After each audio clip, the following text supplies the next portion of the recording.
Welcome back to my channel. My name is Destiny and I am an artist. I want to talk about switching from traditional art to digital art. I love to change up what I'm doing when creating art. I can go from painting a small 8x10 painting to a large 6-foot scale painting, even 18x24, creating soft sculptures, mini figures out of polymer clay, sculpting food out of polymer clay, being interested in scene making. Honestly, whatever I'm inspired by at the moment. I figured that I really don't have a specific style or way of expressing myself through digital art making. There was a time period where I did teach myself how to animate, then I eventually took an elective in animation. This time around, I wanted to experiment with character design and illustration.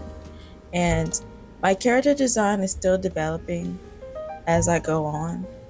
I'm still an amateur, So yeah, there was a time where I did do more animation and digital art, and you can probably see that on my Instagram if you scroll down. But now I want to get back into it because I think it's useful for making scenes and stuff like that, and stickers. Like, I love doing stuff like that. So week after week and file after file, I'm still figuring it out. Even in this video, it's not something that I'm 100% proud of, but I'm getting a hang of it. I find that using organic lines and shapes match better with my practice instead of boxy, angular, geometric shapes and patterns and such and such. And as you can see, blue is one of the main colors that I do use. So paired with the organic shapes and the blues, I wanted to find complementary colors that worked well with that main color, the blue. Along with trying to use organic shapes and lines to, create my characters, I feel like a important aspect is learning line weight, the texture of the paintbrush or the digital brush. I just started learning like the different textures and how to use and find different textures and line weights. One thing I will say is I've tried to refrain from using black to do line work. Now I know that for the marker drawing, I did use a black pen. I just found a black pen, I just used it. But for my digital art, I'm trying to lean more into using colors to do line work. And I noticed that a lot of artists do that. Like, they either use a very warm purple or even a blue. And I just find it visually interesting. I think it sort of shifts the dynamic of the colors. I think my background in figure drawing classes that I've taken in the past and painting, realistic figures has helped me sort of form and draw out my characters, because I've sort of like derailed from the traditional way and realistic way of drawing body parts and arms and anatomy.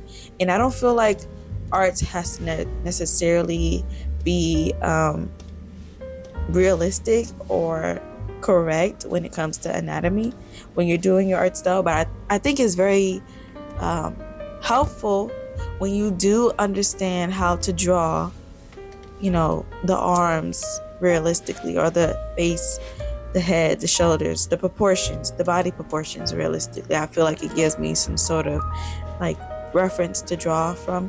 But at the same time, I want to break away from that. Like, I want to think outside the box with it. That's a part of finding my style. Like, I want it to be a little wonky. I want the head to like break the neck or something. I want the arms to be super long. I want the fingers to have like 3 fingers. I want the legs to be super thick and like unrealistic. I don't know. Like, I want it to look like it doesn't have any bones. Like, but that's the thing. When I'm a painter and I draw and I've taken these figure drawing classes, it's like that is sort of instilled in the way that I draw, and it informs the way that I draw. But now I'm like, okay, how do I break out of that and like draw figures that just look playful and that aren't realistic and don't have to be super traditional? And to me, it just looks more interesting when I'm doing digital art and they don't look super traditional, but at the same time, it's like, I don't know what I'm doing. Like, I don't know. Like, I'm still, practicing and working on that. I feel like character designs are something you have to practice, whether it's, how I draw the nose, the mouth, the eyes. And because my work is culturally significant, it is important that I use facial features that express the Black figures that I am drawing, you know? So that is one thing that I had to sketch out. I decided to use my sketchbook because I'm not gonna lie, I'm the type of artist, I don't really draw my sketchbook like that, but I do like take notes in it and like do my thumbnails. Like thumbnails is something that you'll find in my sketchbooks a lot. Like for my paintings, there's a lot of thumbnails and plans that go into the process, and I do use my sketchbook for that. But for this, I felt like it was necessary to traditionally draw out the character that I wanted to make. And I'm not gonna lie, I did not like it. And maybe it wasn't a fail. Maybe it was a learning experience. I did use this time to like figure out how I wanted to draw the characters and what I wanted it to look like. And I did use markers to do that. But I will say I think I'm getting better at defining my character style day after day. I did do more drawings after this video and continued. And in the next video or future video, you probably will see like the outcome of that. It's still a process for you. I'm still like learning as I go.